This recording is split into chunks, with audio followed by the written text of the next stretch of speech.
right, let's talk medication. So we've talked about the body weight, we've talked about the appetite center, where it's seated, how the brain defends against body weight, concepts around best weight, how there's a weight plateau, and how weight loss can improve symptoms and signs of the chronic disease and real disease of obesity. And sometimes lifestyle interventions, despite best effort, because of the brain's defenses against weight loss, there's symptoms of obesity that continue. And either up front or down the road, with or without lifestyle change, medications can be considered in those living with obesity. So the guidelines would say a BMI over 27 plus an obesity-related complication, or a BMI over 30. And so we have three classes of medications. One is called orlistat that was approved. It inhibits fat absorption in the intestine, has some problems with that, like leaky anus, they say, not so pleasant. And really overall that's rarely used, but can be effective for some. The second is a class of medications called GLP-1 agonists. Those are a hormone that the intestine makes called GLP-1, and that goes through the body as a messenger. It tells the pancreas to make insulin when we've eaten carbohydrate. It goes to the stomach and slows the speed of digestion. It goes directly to the brain to tell it, hey, we're satisfied and full. We don't need as many calories. So it really reduces that thermostat or that homeostatic system, and also can affect various things like wanting and reward that's involved in the mesolimbic system. So GLP-1 agonists are quite effective for weight reduction. The ones on the market right now that are Health Canada approved is liraglutide at 3.0 milligrams. Trade name is called Saxenda. It's a daily injection. It's given by a needle because it is a protein, and if we ingested that by mouth, the stomach would break it up and we wouldn't absorb it. So it is given under the skin, itty bitty needle, well tolerated even in those with needle phobia. And its main side effects, nausea, rarely vomiting, but a sense of queasiness in the stomach, diarrhea, constipation, so kind of GI stuff. So not always, but sometimes. And usually the longer you take it, the better the symptoms get and the more tolerable it is. So the doses started low at 0.6 milligrams daily, and then increased by 6 milligrams every week until you're up to that target dose of 3 milligrams, where we in general see around an 8% body weight reduction long term, in addition to what you would get with those lifestyle changes. There's a couple warnings about it. One is not to be used if you had a family history of a particular type of thyroid cancer called medullary thyroid cancer. Another is a lot of caution around if you've ever had a history of pancreatitis. So those are the main things there. Little other drug interactions for those on diabetes drugs might need to reduce the blood sugar lowering drugs, so work certainly with your clinician. There's Ozempic as well, or semaglutide, that's used for diabetes. That's started at a 0.25 milligram dose and goes slowly up to 1 milligram. It's a weekly medication instead of daily, sometimes used even off-label for the condition of obesity. So depending on your provider's comfort and your insurance plan, as well as your own education, you may opt for that therapy.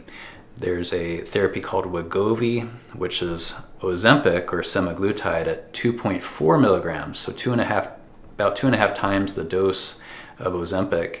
That provides a 17% weight reduction, which is really remarkable. It's not on the market yet as of September of 2022 of this recording, so that will likely change. And there's another therapy in the United States that's generated even more weight loss, very well tolerated as well.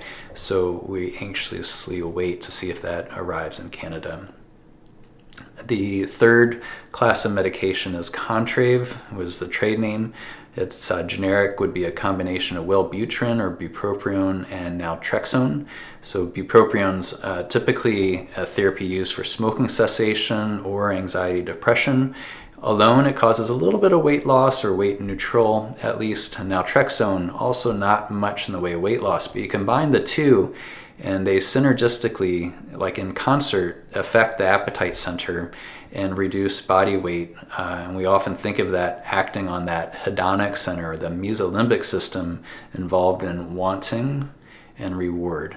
And so there's a trigger that happens in our environment or inside, a hunger, or we see an appealing food.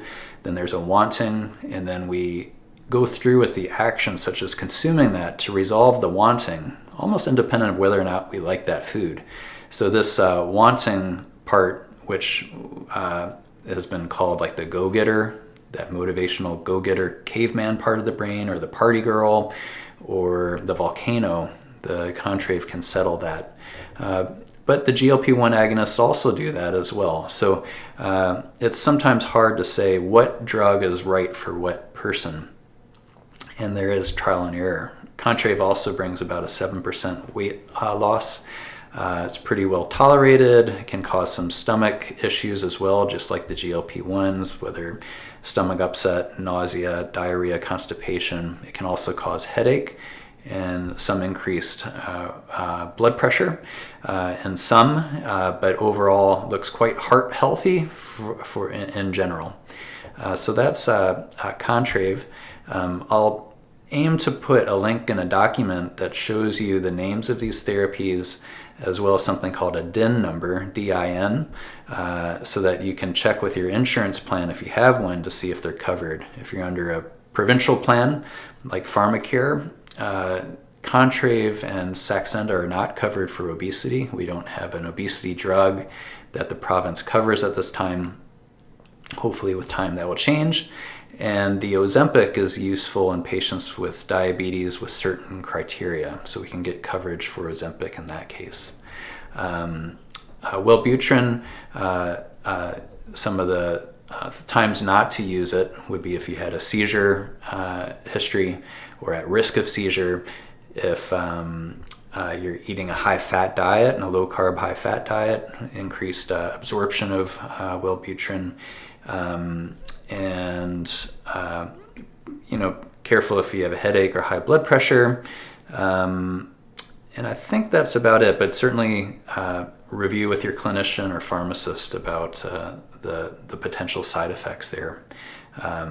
So these are the therapies that you can consider, and we know when we've got the right one, the right drug, when we treat obesity properly, that wanting for excess calories naturally subsides. So if we get you on the right therapy, and for some people it might be Contrave, others Saxenda, for some people none at all, but these therapies, a person might say, hey, I feel full for the first time, or they'll recognize they're thinking about food much less. They didn't realize how much real estate food had been in their consciousness. Remember one patient of mine was talking about that they had a date with her husband that night, and she didn't think about food until they got in the car to go to the restaurant, where before she realized she would have been planning what she was going to eat, what kind of dessert she might get, what she would eat earlier in the day, and would have been preoccupied by those thoughts. And she just talked about how relieving it was to have mind space for other things in life. And so that's the aspiration, is to find therapies that are truly effective for each of us, or each person, that can help. It can lower the barriers to important changes in our behavior. So it kind of augments that lifestyle aspect as well. And yeah.